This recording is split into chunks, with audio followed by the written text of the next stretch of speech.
నా వెనకాలే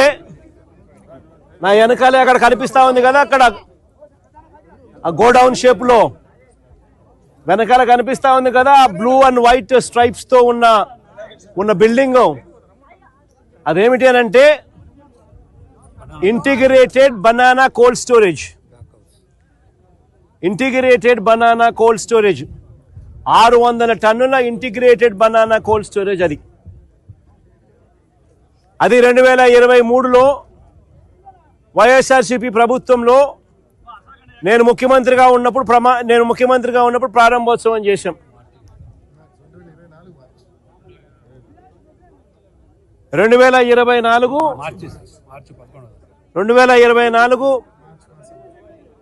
మార్చి మాసంలో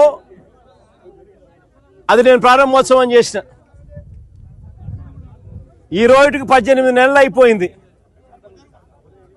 కంప్లీట్ అయిపోయింది. అయినా కానీ అది ఇప్పుడు నడపడంలా. ఎందుకు నడపడం లేదు అని అంటే కరెంటు ఖర్చులు ఎక్కువ అవుతాయని చెప్పి నడపకుండా పక్కన పడేసినారు.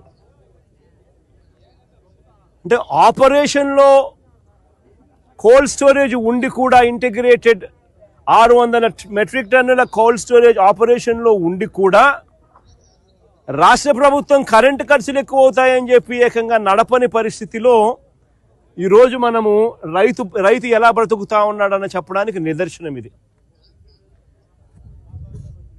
వైఎస్ఆర్సీపీ ప్రభుత్వ హయాంలో వ్యవసాయం ఒక పండుగగా జరిపిన పరిస్థితులు.